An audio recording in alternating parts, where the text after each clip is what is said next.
गोरखपुर के बॉर्डर पर बसा हुआ दोहरी घाट नगर जैसे हो छोटी काशी, यह छोटी काशी जैसे नगर जो है, जैसे वो गंगा के किनारे काशी है, वैसे सरजू के किनारे ये दोहरी घाट नगर बसा हुआ है।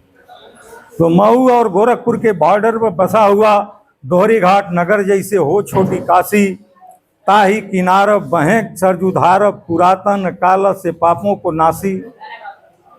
देश विदेश के लोग जहाँ नित योग प्रयोग नियोग के राशि, शिक्षा के केंद्र यही दोहरी घाट में ज्ञान लहें केतने बहुभाषी। क्या बात।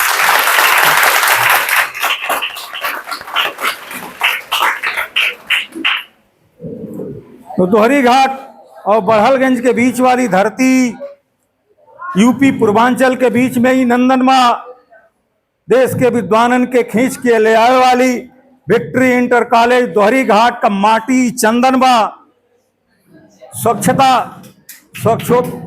स्वच्छोत्सव कार्यक्रम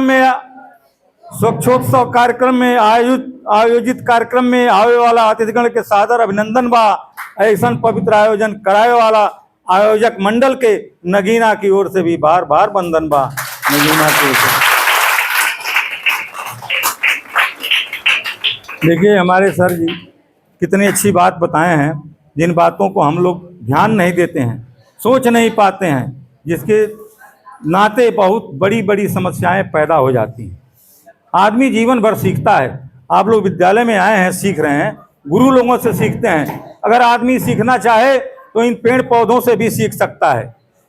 उस पर मैं एक कविता आपको सिखाने जा रहा हूँ, कविता एक सुनाने जा रहा हूँ कि जीना है तो वन से सीखें जीवन की कुछ बातें। जीना है तो वन से सीखें जीवन की कुछ बातें, जीवन से भी बढ़कर वन है सबने इसकी सेवा की है। सेवा का फल व्यर्थ न होता इसने सबको मेवा दी है। मेवा देता है ना पेड़। जीवन से भी बढ़कर वन है सबने इसकी सेवा की है, सेवा का फल व्यर्थ न होता इसने सबको मेवा दी है। जड़ होने के साथ साथ यह चेतन से भी दानी है, वृक्षों ने है दिया खजाना हमने सुनी कहानी है। क्या बात है।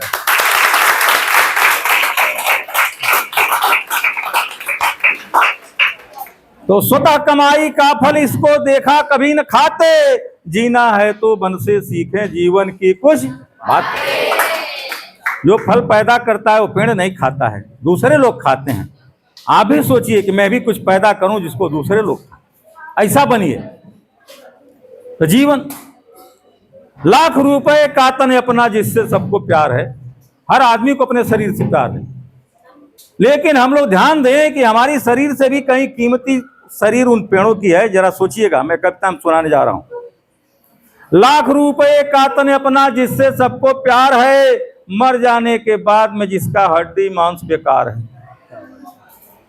कीमत लगावे हम सब उनकी जो आजीवन सेवा करते, अब मेरी जरूरत के वास्ते जो छोड़ के अपना जीवन मरते। अब मर जाने के बाद में भी वे काम अनेकों आते, जीना है तो वन से सीखें जीवन की कुछ बातें। हमारे शरीर से कीमती है कि नहीं। तो जीव की सेवा में वन उपवन जीवन सदा बिताते हैं, मद का त्याग हमेशा करते फल पाते झुक जाते हैं। आदमी को धन हो जाता है तो घमंड हो जाता है, लेकिन पेड़ पौधे को जब धन होता है, फल ज्यादा हो जाता है तो क्या करते हैं, झुक जाते हैं।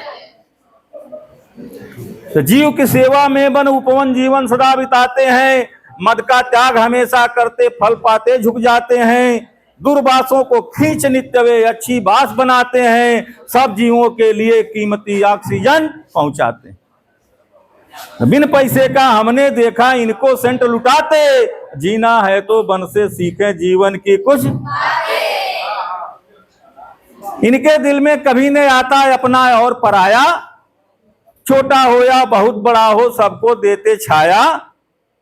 कभी न कहते मालिक मेरे ही खाएं फल मेरा, पशु पक्षी या जनजीवन हो सबको देता बसेरा। तो शरणागत को द्वार खुला है दिन होवे या रातें, जीना है तो वन से सीखें जीवन की। खुले हृदय से स्वागत करता डरता नहीं तूफानों से, खुले हृदय से स्वागत करता, डरता नहीं तूफानों से, जाड़े में भी गर्माता है, लड़ता सूरज के बाणों से। आप लोग देखे होंगे जब बहुत तेज धूप पड़ती है तो आदमी कहाँ भाग के जाता है? छाया में, उनको छाया देता है। जब बहुत ज्यादा ठंडक पड़ती है तो आदमी कहाँ जाता है? छाया में, वहां कुछ गर्मी मिलती है। तो खुले हृदय से स्वागत करता, डरता नहीं तूफानों से, जाड़े में भी गर्म आता है, लड़ता सूरज के बाणों से, बारिश में वारिस बन जाता। देखो बारिश में हमारी रक्षा कैसे करता है। बारिश में वारिस बन जाता, जो आ जाते नीचे, अपने भीगकर हमें बचाते, चेतनहीन बगीचे। क्या बात है।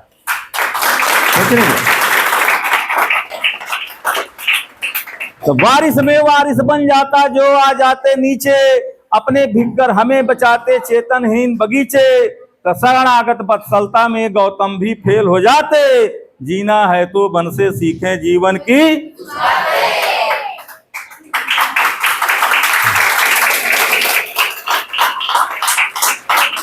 आखिरी लाइन है कि वैद्यों के भी वैद्य वृक्ष हैं, ऋषियों के भी रक्षक हैं। सब ऋषि मुनि वनों में जाकर, तो वैद्य, सारी दवाइयां वनस्पतियों से बनती है। तो वैद्यों के भी वैद्य वृक्ष हैं, ऋषियों के भी रक्षक हैं, सब धर्मों के सागर हैं, वन भौतिकता के अधीक्षक हैं। ए भाई जरा हल्ला मत करिए। देखिए किसी भी सभा के 3 दुश्मन होते हैं, बालक, बतरस और बयार। तो जरा इससे बचा लीजिए थोड़े समय, मैं 2 मिनट और बोलूंगा। वैद्यों के भी वैद्य वृक्ष हैं, ऋषियों के भी रक्षक हैं, सब धर्मों के सागर हैं, वन भौतिकता के अधीक्षक हैं, महलों से भी बढ़कर कानन को ईश्वर ने माना है, इसीलिए तो वन में घूमा लेकर बंधु जनाना है। भगवान राम कहाँ घूमे थे? वनों में घूमे। महलों से भी बढ़कर कानन को ईश्वर ने माना है, इसीलिए तो वन में घूमा लेकर बंधु जनाना है। कहे नगीना वन महिमा को वेद पुराण भी गाते, जीना है तो वन से सीखें जीवन की। जय जय। बहुत बहुत धन्यवाद हमारे कवि नगीना जी। तो मैंने आपको बताया काव्य किस तरह से हमें प्रेरणा देता है, और काव्य का मानव जीवन में बहुत महत्व है। वैसे तो कोयल भी गीत गाती है, मैना भी गीत गाती है, लेकिन उसका गीत केवल हमारे मनोरंजन के लिए होता है, या उसकी आवाज़ केवल उसके कम्युनिटी के लिए होता है। लेकिन इंसान एक ऐसा प्राणी है, ऐसा जानवर है धरती का, जिसके द्वारा रचित कविताएं, काव्य दूसरे धर्मों को, दूसरे देशों को, या जिसको भाषा आती भी नहीं है उसको भी प्रेरित करती है। काव्य की कोई जाति नहीं है, काव्य का कोई धर्म नहीं है, काव्य का कोई बाउंड्री नहीं है। यही कारण है कि जितने भी क्रांतिकारी हुए हैं, उन्होंने काव्य के माध्यम से, स्लोगन के माध्यम से बड़े बड़े नारे दिए हैं। जैसा कि आज यहाँ पे काव्य सम्मेलन जो हुआ, स्लोगन आपका राइटिंग हुआ, एक नारा था जब भारत में अकाल पड़ा था, तो उस समय लाल बहादुर शास्त्री जी ने क्या दिया था? उन्हें जय जवान जय किसान, जय किसान। क्योंकि उसमें लोग जवानों को नहीं जानते थे, किसानों की अहमियत नहीं पहचानते थे, लेकिन इसी नारे के बदौलत देश में हरित क्रांति की शुरुआत हुई। फिर इसी नारे को आगे बढ़ाया हमारे जो माननीय प्रधानमंत्री जी थे, अटल बिहारी वाजपेयी जी। उन्होंने बोला जय जवान, जय किसान, जय विज्ञान। ये जो नारा जो है ना, हमारे जो धमनियों में जो ब्लड होता है उसके प्रभाव को तेज करता है। जब भारत अंग्रेजों का गुलाम था, तो उस समय सुभाष चंद्र बोस ने एक नारा दिया था, तुम मुझे खून दो, मैं तुम्हें आजादी दूंगा। अगर आज ये कहा जाए कि आप हमें अस्पताल में कोई भर्ती है, उसके लिए ब्लड डोनेशन करना है, तो हम 4 बार सोचते हैं कि उसके लिए हम रक्तदान करें या नहीं करें। उस जमाने में उन्होंने देश के लिए रक्त मांगा था और लोग तैयार थे, और यही कारण है कि वो लोग महान थे।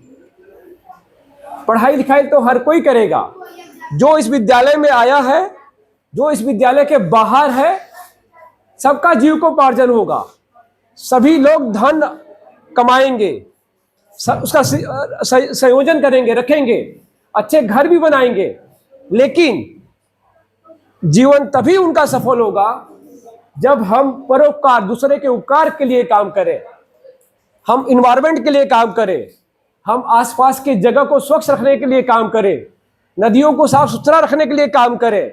जैसा कि हमारे कवि महोदय ने बोला कि हमारा जो एक छोटी काशी जनपद, वही फलता फूलता है जहां पे नदियां बहती हैं। और भाग्य की बात है कि हमारे मऊ जनपद में एक नहीं 3-3 नदियां हैं। ये हमारे लिए बहुत भाग्य की बात है। तो मैं कार्यक्रम के समापन, आपके प्राइज जो फर्स्ट सेकंड थर्ड मिला है, उनसे उद्बोधन के लिए हम रामाश्रय सर को माइक देंगे, और सर उद्बोधन पर किसको क्यों मिला है बताएंगे सर।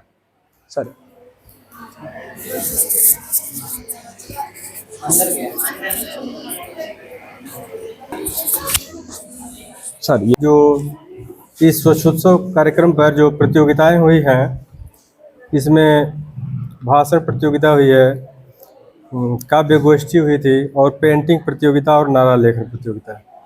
तो आपको बता देना चाहता हूं कि भाषण जो प्रतियोगिता हुई है उसमें प्रथम स्थान प्राप्त किए हैं शुभम चौधरी। इनके लिए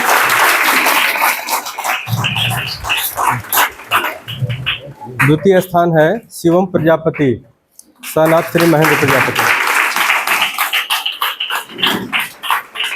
और तृतीय स्थान प्राप्त किए हैं निवेदिता, डॉटर ऑफ दिनेश मौर्य। ताली बजाकर इनका उत्साहवर्धन करिए। इसी क्रम में काव्य गोष्ठी जो ही है, इसमें पहला स्थान प्राप्त किए हैं काव्या, डॉटर ऑफ राम रेखा उपाध्याय। जिनका नाम लिया जा रहा है थोड़ा खड़े हो जाए ताकि उनको सब लोग देखें कौन है। Kavya Upadhyay, daughter of Shri Ram Rekha Upadhyay. द्वितीय स्थान प्राप्त किए हैं आसमा, डॉटर ऑफ इजहारुल हक। आसमा कौन है? आसमा कहाँ है? आसमा कहाँ है? ठीक है। काव्य गोष्ठी में जो तृतीय स्थान प्राप्त हुआ है वो रंजना गौतम, डॉटर ऑफ ओम प्रकाश। रंजना गौतम नहीं है क्या? चलिए उनको बता दीजिएगा, तृतीय स्थान प्राप्त की हैं। उनको जाना नहीं चाहिए था, अभी कार्यक्रम चल रहा था। तो अब जो हाल में पेंटिंग प्रतियोगिता हुई है स्वच्छोत्सव कार्यक्रम पर, इसमें प्रथम स्थान प्राप्त किए हैं अनंत उपाध्याय।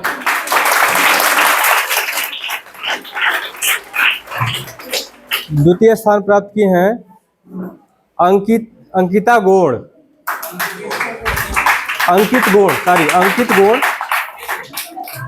और तृतीय स्थान जो प्राप्त हुआ है वो रिया विश्वकर्मा। इसी क्रम में जो नारा लेखन का जो प्रतियोगिता हुई है उसमें प्रथम स्थान प्राप्त किए हैं आशिनी सोनकर। द्वितीय स्थान प्राप्त किए हैं आकाश यादव। और तृतीय स्थान है साक्षी गोड़। तो इस तरह से सभी बच्चों ने बहुत अच्छा अपना प्रतिभा का दिखाया। और सभी लोग आ जाए तो एक बार सभी लोग पीछे आ जाइए। जिनका नाम लिया गया है आपके लिए। सभी बच्चों ने बहुत अच्छी पेंटिंग बनाया है। सबकी पेंटिंग हमको बहुत अच्छा लग रहा है। सबने बहुत अच्छा प्रयास किया है। सबने बहुत अच्छा प्रयास किया है। बच्चों को है मेरे पास में, लाया नहीं हूँ, अगली बार लेकर आएंगे। हाँ ठीक है, मेरे पास में है आज के अपनी पेंटिंग वगैरह या इस तरह से लेके ठीक है। ये इतने सारे बच्चे हैं, इन सभी के लिए सर्टिफिकेट और जो विजेता है इनके लिए एक इस तरह के तो अगले कार्यक्रम रखा जाएगा। जब अगला कार्यक्रम रखा जाएगा उसमें आएगा और दिया जाएगा। फिलहाल जो भी बच्चे हैं प्रथम द्वितीय तृतीय वे अभी आएंगे अपने पेंटिंग वगैरह नारा को लेकर के, यहाँ फोटो कराया जाएगा, उनको पुरस्कार देते हैं। उनका जो वास्तविक पुरस्कार है वो कुछ दिन में आ जाएगा, उसका एक फिर से फोटो होगा, लेकिन फिलहाल हाँ हाँ सर। तो एक चीज ध्यान रखिएगा, आपने यहाँ पे जितने बच्चे थे जिन्होंने श्रमदान किया है सबको सर्टिफिकेट मिलेगा, सबको सर्टिफिकेट मिलेगा, ठीक है, ओके। और जो फर्स्ट सेकंड थर्ड है उनको भी ये सब मिलेगा। और इसके अलावा जितने लोगों ने पार्टिसिपेट किया है, आवाज नहीं, हाँ, जितने लोगों ने पार्टिसिपेट किया है अगर उनको फर्स्ट सेकंड थर्ड नहीं मिला है, ठीक है, उनको भी प्रमाण पत्र मिलेगा, ओके। उसके लिए अलग से कार्यक्रम रखेंगे। और चूंकि मोमेंटो मैं भूल गया लाना, ये ऐसे मोमेंटो है आपके पास में, ठीक है। तो पहले तो हम थोड़ा शांत ठीक है, एक बोला हाँ, वीडियो बंद कर दीजिए भैया, बस फोटोग्राफ लिख करिएगा, ठीक है, वीडियो बंद कर दीजिए, ठीक है। अब पहले तो हम ये आप